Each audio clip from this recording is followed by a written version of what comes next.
Olá, queridos, queridas e queridos. Esse vídeo de hoje é para falar do processo de cura.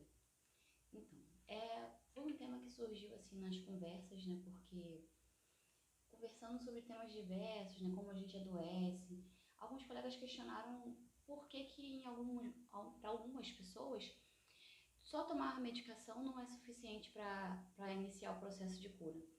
Um exemplo, diabetes, por exemplo. Tem pessoas que estão lá tomando a medicação e não estabiliza. O que acontece com isso, né? Por que não acontece a cura? Então, a gente tem que compreender como que a doença começa para a gente entender como que a cura acontece. Então, vamos lá. Lembra daquele vídeo lá que eu falei do campo energético, né, que a gente tem ao redor do nosso corpo, que tem as fotos Kirlian para comprovar, os estudos científicos já comprovando isso. Então, volta lá que você vai entender melhor, para o vídeo não ficar muito longo. Mas então, pensando nessa energia que nós temos ao redor do nosso corpo, a gente começa a compreender de onde vêm as doenças. As doenças não começam de dentro dos nossos órgãos para fora, né? Afetando essa energia, ao contrário. Eles afetam primeiro essa energia e depois vão acessando os nossos chakras, né? Que são vórtices de energia no nosso corpo. E os meridianos, né, que são as formas dessa energia se espalhar pelo nosso corpo e energizar todo o nosso corpo. Então, são esses vórtices, esse campo energético que adoece antes dos nossos órgãos. Então, quando os nossos órgãos adoecem e mostram pra gente aqueles sintomas lá que são chamadas as doenças, né, aqueles conjuntos de sintomas e desequilíbrios do nosso organismo, é que a gente percebe a doença, mas a doença já está lá se instalando, ó, muito tempo. Então vamos compreender como que isso acontece. Lembra que lá na Bíblia está escrito que nós fomos feitos à imagem e semelhança de Deus? Pois é, lembra que de vez em quando eu falo nossa essência divina? Então é isso, é a nossa energia dentro da gente que nos conecta a Deus. Então quanto mais a gente fica desequilibrado nessa energia, mais longe a gente está da presença de Deus. No processo da doença é parecido. Quanto mais a gente está naquele comportamento que gera a doença, mais a gente está longe da essência de Deus, mais próximo estaremos das doenças. É mais ou menos isso. Então, um comportamento que desequilibra aquele chakra, aquele vórtice, né, de energia que está ali irrigando, né, energizando aqueles órgãos, ele vai fazer com que se instale uma doença naquele padrão ali daquele chakra. E que geralmente está associado também ao padrão genético que você já tem. Lá na sua história lá pregressa, né? Algumas doenças genéticas, a gente tem a tendência de ter aquele adoecimento porque nossos antepassados já tinham, né? Nossa mãe, nosso pai, nossos avós. E aí, quanto mais a gente se afasta da nossa árvore genealógica, mais a gente está distante da doença. Por exemplo, você tem mais chance de ter as doenças que o seu pai e a sua mãe tiveram. Mas isso não impede que você também tenha dos seus avós e dos seus bisavós. Vai diminuindo a porcentagem, né, de você ter aquele padrão de doença, mas se você mantém o comportamento que leva àquela doença genética lá que você tem predisposição, aí, meu querido, vou te dizer, mas a chance de você ter essa doença é muito grande. Vamos falar, por exemplo, dos cânceres, né? Os cânceres, eles têm aquele padrão de comportamento, a grande maioria, associado a, por exemplo, câncer de mama, né? Que é mais fácil de exemplificar. Ele está muito associado àquelas coisas que você guarda dentro do peito, sabe? Aquelas tristezas, aquelas mágoas, aqueles ressentimentos que não passam, que ficam ali pesando, sabe? Então, se a pessoa já tem uma tendência genética para ter o câncer de mama, né? Às vezes a mãe teve, a avó teve, e aí mantém esse padrão de comportamento, de estar sempre mantendo aquelas mágoas, aquelas emoções retidas ali no peito, a chance de desenvolver a doença é muito grande, porque você vai desequilibrar o seu chakra cardíaco, né, que é aqui, e aí ele vai desequilibrar os meridianos, que consequentemente vai dificultar a irrigação de toda essa região do corpo. Então, essas associações é que vão trazer a doença. Uma questão dessas isolada não vai te trazer necessariamente a doença daquele chakra, daquele órgão. Mas esses fatores todos associados que vão que vão dizer se você vai ter aquela doença ou não. Assim como fazer, Gi, mas tem gente que tem esses mesmos padrões de comportamento que eu tenho e não tem câncer de mama. Aí é onde eu falei da questão genética, né, gente? A questão genética também tá ali batendo de frente com as questões comportamentais, com as questões de influência do que você se alimenta, dos fatores ambientais que você está exposto também, né? Porque quando a gente tem fatores ambientais de poluição atmosférica, por exemplo, você não tem como deixar de respirar, né? Mas se você está num local impactado pela poluição atmosférica, você também vai estar suscetível à questão dos cânceres, por exemplo, né? Que as suas células degeneram com mais facilidade porque você está lá exposto. Então, são N fatores que vão se juntar para trazer a doença. E aí, Gi, mas e pra, né? Vamos lá, não quero adoecer, né? Vamos fugir disso aí. Então, por exemplo, nas terapias alternativas, como que a gente vai estar trabalhando isso aí? Como terapeuta holístico, né?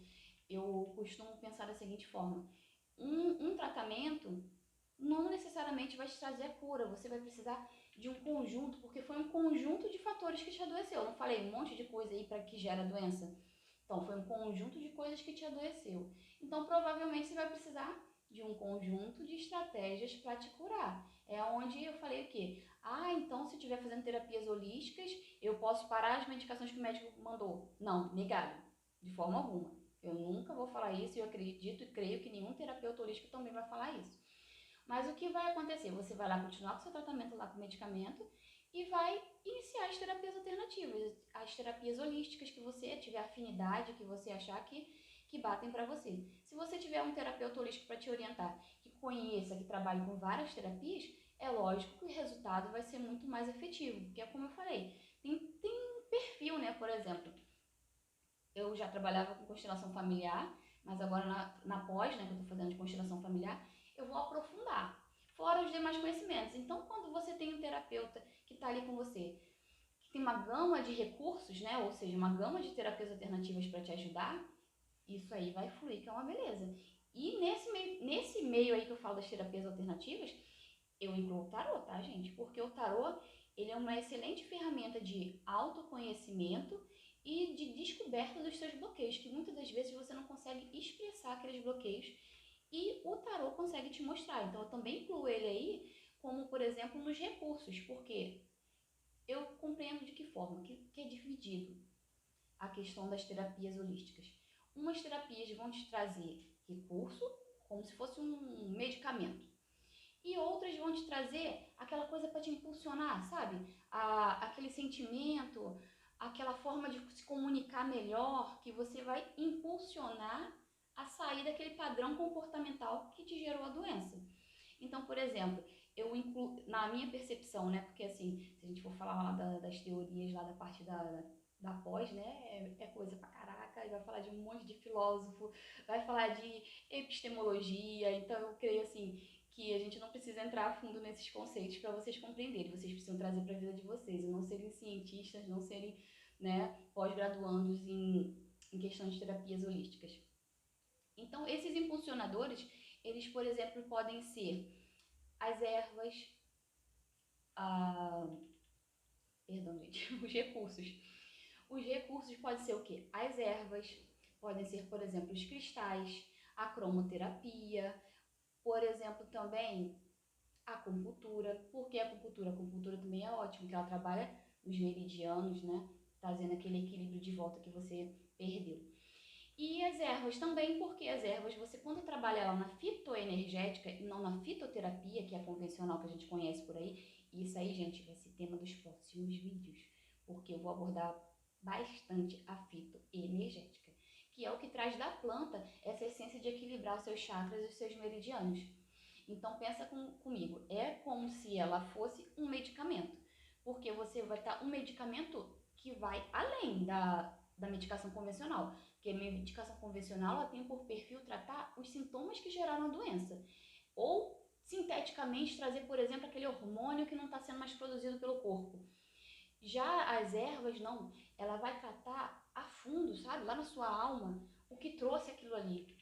Então, quando você está fazendo tratamento com essas ervas voltado para energia, bioenergia dessa erva, que é parecido com aquela energia lá do nosso campo, né, das fotos Kirlian que eu costumo falar, você vai estar trazendo para você essa cura integral, sabe? Não só falando de sintoma. Você vai estar falando de uma mudança de hábitos. Muitas ervas, quando mexem com aquele chakra, né, do exemplo, né, que eu falei do câncer de mama, que trazem esse chakra, elas voltam e estão trazendo aquelas emoções de volta para você de forma mais equilibrada, mais serena, mais sutil, trazendo para você aquela reação que você precisa emocional para conseguir realinhar aquele chakra e mudar o comportamento que causou aquela doença. Então, gente, vamos lá. Eu sei que o conteúdo é denso, volta o vídeo, assiste de novo, vai e volta se o tema realmente te interessa. E aí a gente, por exemplo, pode falar de outros recursos, né? Que são as constelações familiares, né? Que você traz lá no meu vídeo lá, a gente tem das ondas alfa. As ondas alfas também são recursos potentes, porque eles mudam o seu padrão comportamental, mas neurológico. Então pensa comigo, se você tiver vários desses recursos trabalhando a favor, você pode conseguir a cura, porque à medida que você trabalha com todos esses recursos, e se o seu órgão-alvo não tiver sido fortemente debilitado pela doença em questão, ele pode se recuperar. Entende? Além do princípio fé, né, gente? Porque se a gente está aqui falando de universalismo, a gente está falando o quê? De mudança de paradigmas, a gente está falando de questões que podem estar trabalhando aí para você